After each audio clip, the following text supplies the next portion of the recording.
इस्लामी university और भी दीगर यूनिवर्सिटीज़ में फाइनेंशियल इश्यूज का जी जी। इस्लामी यूनिवर्सिटी भावलपुर में ये क्या वजह है? 2017 के बाद जो हमारी जो रेकरिंग ग्रांट है ना वो स्टेगनेंट कर दी गई है एचईसी की तरफ। जब हमारे पास स्टूडेंट्स थे 13,000 तो हमें ये 1400 जो थे ये जो एचईसी की रेकरिंग ग्रांट थी ये मिला कर। आज हमारे पास ऑलमोस्ट 50,000 के राउंड अबाउट स्टूडेंट है, तो हमारी जो अगर वो स्टूडेंट रेशो के हिसाब से ग्रांट जो है वो बनती है 5 बिलियन पर ईयर, वो हमें ग्रांट जो है उस रेशो के मुताबिक मिल जाए तो आई थिंक हमारा जो मैटर है फाइनेंशियल मैटर जो है वो रिजॉल्व हो सकता है। सर, ये आप समझते हैं कि स्टूडेंट्स की तादाद में कमी उनकी फीसिस के जो है बढ़ने की वजह भी है? इस दफ़ा हमारी जो फी एंड ड्यूज कमेटी है उसमें ऑलमोस्ट 70% जो प्रोग्राम है ना आईयूबी के, उनकी फ़ी जो है वो 25,000 है। पहले वो फ़ी जो 60,000 थी 70,000 थी वो 25,000 पे आ गई। हमारा जो टोटल रीजन है ना जो भावल, ये है एग्रेरियन रीजन, तो हमारी जो एग्रेरियन प्रोडक्ट है ना उसको वो रेट्स नहीं मिले। उस रेट्स के ना मिलने की वजह से उसका मार्केट पे इम्पैक्ट पड़ा है, वो हमारे एडमिशन पे इम्पैक्ट पड़ा है। यूनिवर्सिटी का क्या प्लान है being trigger of Islam university? Plan बनाया एक आईयूबी प्लान, तो वो फाइनल किया है, अभी सबसे मैंने शेयर भी किया, डिस्कस भी किया है। यूनिवर्सिटी सरगोदा की तरह यहाँ हम एक वाटर ट्रीटमेंट प्लांट लगाएं। हमारा वो स्वीट वाटर है कैनाल के साथ, हमारे पास ह्यूमन रिसोर्स है, हमारे पास व्हीकल्स है, ट्रांसपोर्ट है, हम पूरे सिटी में उसकी कुछ सप्लाई करवा सकते हैं। हमारी बहुत सारी ज़मीन जो थी तो उसमें से हमें वो रिटर्न नहीं मिल रहा था, उसे लीज आउट कर दें। प्लान्स में हमारे 2-4 हॉस्टल्स हैं वो अनकम्प्लीटेड हैं, उन्हें कंप्लीट किया जाए। एक हमारे वो एक फ्लैट के लिए एक बनाई गई बिल्डिंग, अगर वो कंप्लीट हो जाए तो वो भी एक अच्छा को 44-45 इसमें फ्लैट हैं। जैसे आपकी फील्ड ऑडिट है जी, ऑडिट फाइनेंस के हवाले से स्टूडेंट्स को कोई पैगाम देना चाहेंगे? हमें ना बुक्स के साथ साथ थ्योरी के साथ साथ प्रैक्टिकल की तरफ भी आना चाहिए, तो ये बड़ा ज़रूरी है कि उनके hands on skill, hands on experience और उनके साथ उनके कंसेप्ट क्लियर। यूनिवर्सिटी के एम्प्लॉयज़ और फैकल्टी मेंबर्स के लिए कोई पैगाम? तमाम जो यूनिवर्सिटी के वो फैकल्टी मेंबर, वो नॉन टीचिंग जितने भी सारे एम्प्लॉयज़ हैं हमारे ऑलमोस्ट 5,000 के राउंड अबाउट, ये सारी हमारी एक फैमिली है। हर एक के लिए खुशी का समा पैदा कर सके। लेकिन एक बात है कि हमें छोटी सी ग्रांट एक मिलनी है 350 मिलियन की एचईसी की नेक्स्ट वीक। एक तो अभी 19-20-21 की सैलरी जो रह रही है वो भी अभी मिल जाएगी विद इन 2-3 डेज, और नेक्स्ट जो हाफ है वो भी नेक्स्ट वीक में इंशाल्लाह वो भी डिस्पर्स। अस्सलाम वालेकुम, वेलकम टू आईयूबी कम्युनिटी पॉडकास्ट। आज के हमारे मेहमान हैं डॉक्टर अब्दुल सत्तार ज़हूरी। सर, आपको हम आईयूबी कम्युनिटी पॉडकास्ट में खुश आमदीद कहते हैं। थैंक यू सर, सबसे पहले अपने इब्तदाई दौर के हवाले से बताइएगा। मेरे मुराद इब्तदाई तालीमी दौर। जी, मैंने मैट्रिक गवर्नमेंट हाई स्कूल अख्तराबाद से किया, नेक्स्ट फिर बीकॉम किया। नेक्स्ट बीकॉम के लिए मैंने पंजाब यूनिवर्सिटी जो हैली कॉलेज है उसमें मेरा एडमिशन हुआ, तो 97 में मैंने बीकॉम किया। फिर एमए इकोनॉमिक्स जो है वो 99 में मैंने उसमें एडमिशन लिया, और साथ ही लॉ में एडमिशन ले लिया। तो मुझे मेरा उसमें एक प्रॉब्लम आया कि मेरा जो सेकंड पार्ट था एम इकोनॉमिक्स का वो हेल्थ कर लिया गया कि लॉ के भी है, तो एट ए टाइम 2 डिग्रीज नहीं है, तो फिर मैंने लॉ को कंटिन्यू किया। तो 2005 में लॉ कंप्लीट किया, तो साथ ही मेरी 2001 में पहले मेरी जॉब हुई सुई गैस में। सुई गैस की जॉब को मैं 1 साल कैरी किया, रिज़ाइन करके फिर मैं सिविल सेक्रेटेरिएट को ज्वाइन किया। तो उसके बाद फिर मैंने एंटी करप्शन कोर्ट को ज्वाइन किया। वो साल 1.5 साल ये जॉब्स मेरी चलती रही 98 से लेके 2003 तक। 21 जून 2003 को एफपीएससी की तरफ से मेरी सिलेक्शन हो गई एजीएफएस में, तो इधर फिर मैंने ऑडिट को कंटिन्यू किया, साथ स्टडी भी कंटिन्यू की। तो 2008 में मैंने लिंग्विस्टिक में मास्टर किया, फिर 2011 में पिफा किया, पब्लिक सेक्टर पिफा क्वालिफिकेशन तो वो की। नेक्स्ट फिर एमबीए फाइनेंस की डिग्री ली, फिर एमफिल लिंग्विस्टिक किया, फिर एमएस फाइनेंस, और फिर उसके बाद एमएस मैनेजमेंट साइंस किया। नेक्स्ट उसके बाद फिर इधर यूनिवर्सिटी में आके मैंने पीएचडी लिंग्विस्टिक में उर्दू में भी की, और इस वक्त जो है मैं पीएचडी फाइनेंस का स्टूडेंट हूँ, सेकंड सेमेस्टर। जहाँ तक बात कैरियर की है, मैंने कुछ 17 ईयर्स जो है वो मैंने ऑडिट एंड अकाउंट्स में सर्व किए हैं, और ऑडिट एंड अकाउंट्स की मेरी 4th गवर्नमेंट सर्विस थी। ये मेरी 5th गवर्नमेंट सर्विस है, जिसमें 2 दफ़ा मुझे एजीपी ऑफिस की तरफ से जो अप्रिशिएशन लेटर होता है, जो बहुत कम जो है वो ऑडिट की हिस्ट्री में मिला है, तो मुझे एक रिपोर्ट में वो एप्रिसिएशन लेटर मिला कि आपकी रिपोर्ट जो है वो ऑडिट में एक इंसाइक्लोपीडिया का स्टेटस रखती है। 24 जनवरी 2020 से मैं जो है आईयूबी का पार्ट हूँ, तो यहाँ आके मुझे बड़ा अच्छा लगा है। सब दोस्त बहुत कोऑपरेटिव हैं, स्टाफ बहुत अच्छा है, मैनेजमेंट के साथ एक बड़ा अच्छा आइडियल रिलेशन है। तो कोशिश ये है कि इस यूनिवर्सिटी को जो है वो एक आइडियल यूनिवर्सिटी के तौर पर हम पेश कर सकें, आगे ले जा सकें, इसे अपलिफ्ट कर सकें।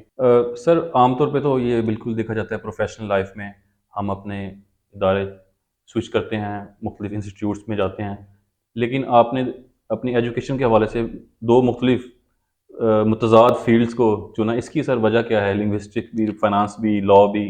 जी, मैं थोड़ा-सा अर्ज़ कर रहा हूँ कि फर्स्ट ईयर में जब मैंने एडमिशन लिया तो मैंने जो अपना जो कोई क्लास अगर कोई पीरियड नहीं हो रहा था तो मैं वो जो एक लाइब्रेरी था, लाइब्रेरी में चला जाता था। तो वहाँ से लिटरेचर की बुक्स वगैरह स्टडी करनी, अदर बुक्स।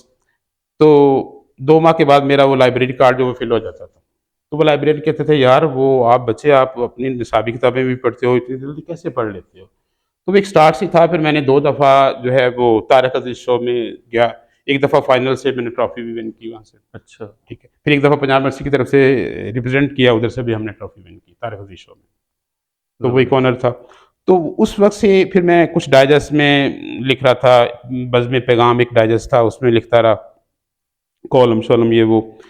तो कुछ गज़ल, नज़्में वो भी लिखता रहा, लेकिन मेरा ये प्रोफ़ेशन नहीं था। प्रोफ़ेशन मेरा आर्ट एंड अकाउंट्स था। तो एक बड़ी साथ-साथ हमारे बहुत सारे सीएसपी दोस्त हैं, आर्ट एंड अकाउंट्स के।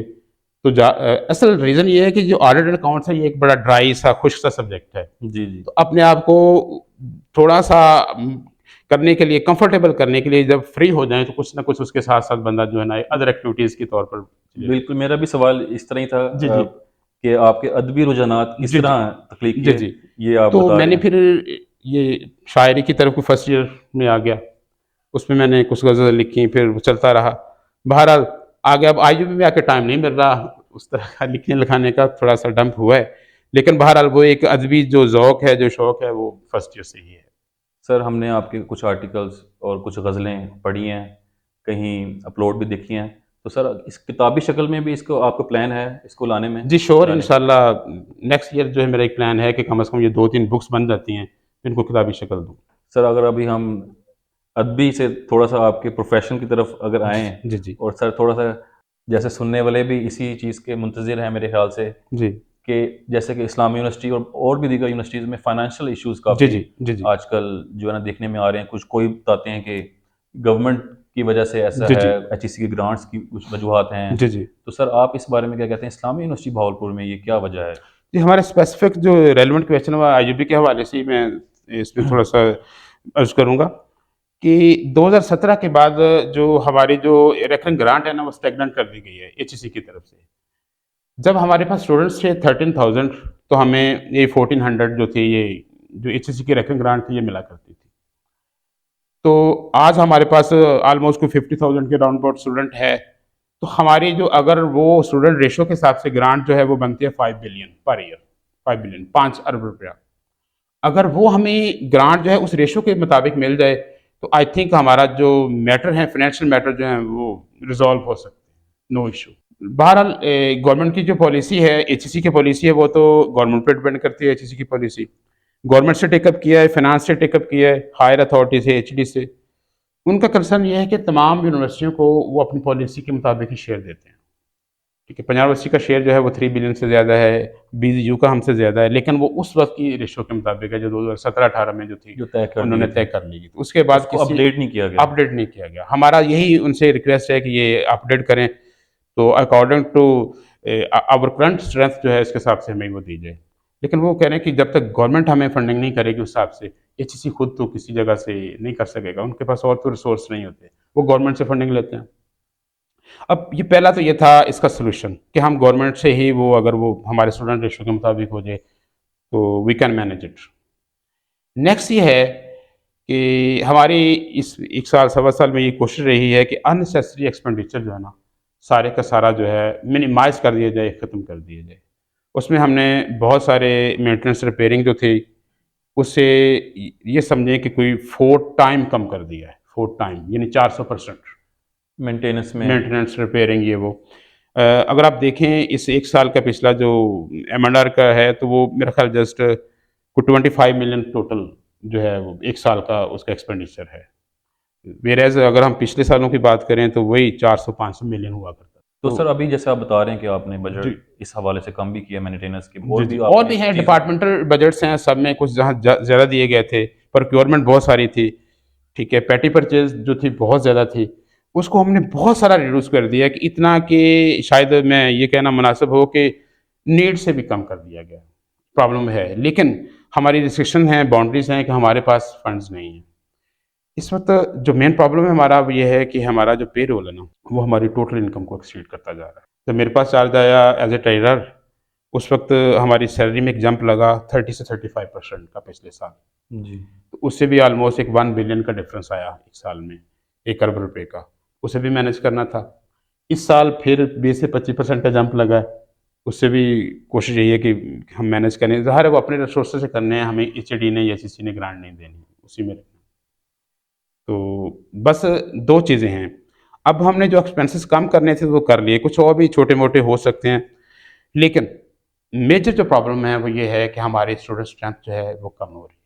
जहाँ प्रॉब्लम है, जहाँ हमारी जो फीसेस हैं ना, उससे ज़ाहिर है हमारा ऑलमोस्ट 90% जो डिपेंडेंसी है ना आईयूबी की, वो फी कलेक्शन पर है, 90%। 90%। जी। जब अगर हम डाटा लें 2022-23 का, तो शो होता है कि 65,000 के राउंड स्टूडेंट शो होता है, और अब जो करंट सिचुएशन है वो 45,500 के स्टूडेंट जो है ना वो शो हो रहा है हमारे सॉफ्टवेयर में। यानी इट मीन्स कि 20,000 का गैप है स्टूडेंट का। सर ये आप समझते हैं कि स्टूडेंट्स की तादाद में कमी उनकी फीसिस के जो है बढ़ने की वजह भी है? ये नहीं, मैं नहीं इसे ऐसा समझता, थोड़ा सा इसका फ़र्क है कि जहाँ पब्लिक सेक्टर में ज़्यादा फीसेस होंगी, स्टूडेंट की ये सोच होगी उनके पेरेंट्स की कि कम साइड पे जहाँ कम फीसें हैं ना उस तरफ ले जाया जाए। क्योंकि इस्लामिक यूनिवर्सिटी भावलपुर एक पब्लिक यूनिवर्सिटी जी, और पब्लिक गवर्नमेंट यूनिवर्सिटी यूनिवर्सिटी और इसकी फीसिस आमतौर पे यही समझा जा रहा है या कि देखा ज़्यादा हायर साइड पे है। और स्टूडेंट्स ये देखते हैं कि अगर हमने इस्लामिक यूनिवर्सिटी को की जी, जी। फीस हमने जमा जी। करवानी है तो हम क्यों ना किसी प्राइवेट साइट पे चले जी, जाएं। जी। मैं उस पे भी थोड़ा-सा अर्ज़ करता हूँ कि इस दफ़ा हमारी जो फ़ी एंड ड्यूज़ कमेटी है, उसने ऑलमोस्ट 70% जो प्रोग्राम है ना आईयूबी के, उनकी फ़ी जो है वो 25,000 कर दी है। 70 25 और टोटल ओवरऑल फ़ीस 25,000 है। यानी और पहले वो फ़ीस जो 60,000 थी, 70,000 थी, वो 25,000 पे आ गई है। 50% 70% से प्रो ज़्यादा, हाँ जी, 50% से ज़्यादा डिस्काउंट। 65% कम कर दी गई है। अच्छा। कि जहाँ-जहाँ हमारे अंडर परफॉर्म डिपार्टमेंट है, जहाँ स्ट्रेंथ कम है, उनकी फ़ीस कम करके उस तरफ बच्चे ज़्यादा राग़िब हों, ज़्यादा उस तरफ अट्रैक्ट हों, ताकि एक तो वो स्टूडेंट भी वो जो है वो क्लास भी बन सके और स्टूडेंट पे भी बर्डन ना पड़े, उनको भी डिग्री मिल सके कल को। एक तो ये स्टेप लिया गया है। नेक्स्ट मैं ये समझता हूँ कि फ़ी के साथ-साथ जो असल प्रॉब्लम आया है ना पिछले सालों में, वो ये है कि हमारा जो टोटल रीजन है ना जो भावलपुर का, ये है एग्रेरियन रीजन। जी। तो हमारी जो एग्रेरियन प्रोडक्ट है ना, उसको वो रेट्स नहीं मिले इस साल। बिल्कुल ऐसे ही है। ठीक है, उस रेट्स के ना मिलने की वजह से उसका मार्केट पे इम्पैक्ट पड़ा है, वो हमारे एडमिशन पे इम्पैक्ट पड़ा है। पेइंग कैपेसिटी खत्म हो चुकी लोगों की। वो जो प्रायोरिटी होती थी ना एजुकेशन की, भाई एजुकेशन को टॉप प्रायोरिटी दें, वो सेकंड प्रायोरिटी पे आ गई। पहली प्रायोरिटी जो फर्स्ट प्रायोरिटी है वो आ गई नेसेसिटी ऑफ लाइफ, कि भाई आप अपने जो नेसेसिटी है लाइफ की, आपका जो खाना है, आपका लिविंग है, पहले उस पर फोकस करें। जी, ये बिल्कुल। नंबर 2 पे चली गई। तो ये एक बहुत बड़ा रहा कि वो उसमें हमारी जितने भी प्रोडक्ट्स है, जिसमें व्हीट है, राइस है, शुगर केन है, अदर्स हैं कुछ ऐसे आइटम तो जिनको प्रॉपर रेट नहीं मिला। तो जब वो काश्तकार के पास, किसान के पास वो उनको पे करने के लिए पैसे नहीं होंगे, तो वो अपने बच्चों को जो है वो नहीं हायर एजुकेशन की तरफ राग़िब बिल्कुल सही करेगा। बात है। और भी इसमें 1-2 रीज़न हैं। उसमें मैं अर्ज़ करता चलूँ कि कुछ आर्टिफ़िशियल इंटेलिजेंस जैसे आ चुकी है, कुछ इस तरह ऑनलाइन वर्क है। तो अब जो ओवरऑल कंट्री की सिचुएशन है वो है अनएम्प्लॉयमेंट ज़्यादा है। तो पेरेंट्स का ख़्याल ये है कि अगर हम अपने बच्चों को इंटर करवा के बाहर भेज दें फॉरेन कंट्रीज़ फ़ॉरेन। में, तो वहाँ से वो कोई रिज़र्व कमा सकते हैं। वहाँ एक डॉलर की शेप में, रियाल की शेप में एक अच्छी अमाउंट इधर बन जाती है पाकिस्तानी रुपीज़ में। तो वो एक प्रेफ़रेंस जो है वो भी चेंज हो रही है। उनको वो बाहर की तरफ जा रहे हैं कि वो जनाब इंटर हो गया बच्चे का, चलो आप ये ना पैसा कमाना स्टार्ट कर दे, घर वालों को भी स्टेब्लिश कर दे, खुद भी हो। अगर ये यहाँ मास्टर भी कर लेगा तो पता नहीं जॉब मिलनी है या नहीं मिलनी। यानी अनसर्टेनिटी ज़्यादा है। सर ये मसाइल तो जैसे आपने ज़िक्र किए ये हैं, बिल्कुल जी, जी। हैं। इसके साथ-साथ सर यूनिवर्सिटी का क्या प्लान है being a trigger of the जी। इस्लामिक यूनिवर्सिटी आपका क्या प्लान है कि यूनिवर्सिटी को हम हमें जो ना इस जो हमारा जो इस वक़्त चल रहा है ना फ़ी एंड ड्यूज़ पे डिपेंड करना, इससे अलावा भी हमें कुछ अदर सोर्स ऑफ इनकम पे भी को भी एक प्लान बनाया है, एक आईयूबी प्लान। तो वो फाइनल किया है, अभी सबसे मैंने शेयर भी किया, डिस्कस भी किया है। अभी वाइस चांसलर साहब आते हैं वापस, तो इंशाल्लाह उनसे डिस्कस करना है। उसमें अदर सोर्स ऑफ इनकम जो है वो हमें जनरेट करना होंगे, डेफिनेटली करना होंगे, जिसमें बहुत सारे प्लान्स हैं। मेरे एक ज़हन में था कि हम यूनिवर्सिटी ऑफ सरगोदा की तरह यहाँ हम एक वाटर ट्रीटमेंट प्लांट लगाएं। हमारा वो स्वीट वाटर है कैनाल के साथ, हमारे पास ह्यूमन रिसोर्स है, हमारे पास जी व्हीकल्स है, ट्रांसपोर्ट है, हम पूरे सिटी में उसकी कुछ सप्लाई करवा सकते हैं। बिल्कुल। एक सोर्स ऑफ इनकम हमारे लिए जनरेट हो सकता है। हमारी बहुत सारी ज़मीन जो थी, तो उसमें से हमें वो रिटर्न नहीं मिल रहा था, उसे लीज़ आउट कर दें। रिसर्च प्रोजेक्ट्स के लिए लिमिटेड लैंड दे दें, बाकी हम लीज़ आउट कर दें, वहाँ से कमाएँ। और कुछ हमारे जो यूटिलिटी है वो बहुत सारे बढ़ चुके हैं, उसको कम करें, उधर से हमारी सेविंग हो। जी और बहुत सारे प्लान्स में हमारे 2-4 हॉस्टल्स हैं, वो अनकम्प्लीटेड हैं, उन्हें कंप्लीट किया जाए।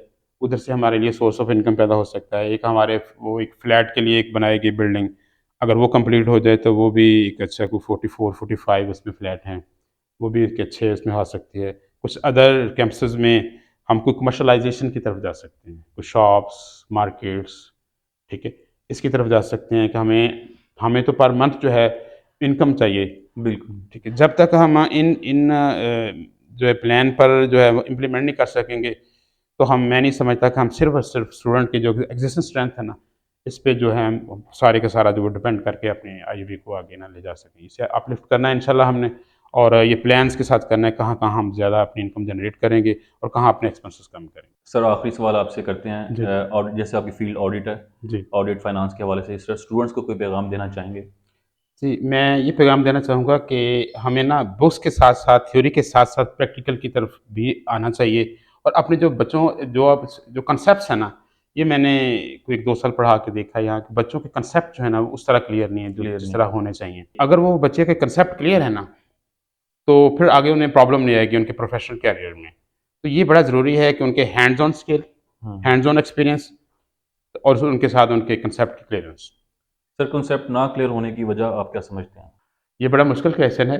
बहरहाल मैं ये समझता हूँ कि उसमें ज़्यादातर तो स्टूडेंट का अपना भी रोल होता है कि भई वो किस तरह जो है वो अपनी स्टडी को कैरी करते हैं। वो ये तो नहीं करते ना कि आखिरी दिन को 5, 7, 10 क्वेश्चन लिए और उसको बस वो रात रटा लगाया और सुबह आमतौर पर स्टूडेंट्स का यही रवैया ये होता है। रवैया है। तो जब ये रवैया होगा तो फिर वो हैंड्स ऑन एक्सपीरियंस और कॉन्सेप्ट क्लियर ये नहीं होगा। वो उन्हें डे 1 से ही लेना होगा, सीरियस लेना होगा कि भई मैंने अपना करियर जो है इसमें बनाना है। बिल्कुल। तो जब उसने करियर बनाना है तो फिर वो देखिए, जब किसी भी फोरम पर कोई इंटरव्यू होता है ना, तो उसमें वो जो बाय बुक चलने वाली चीज़ें सिर्फ नहीं आती, बहुत सारी जो उसका जो एक्सपोज़र जो है वो काउंट करता है। वो हर तरह का क्वेश्चन फेस करना होता है, हर तरह के लोग होते हैं।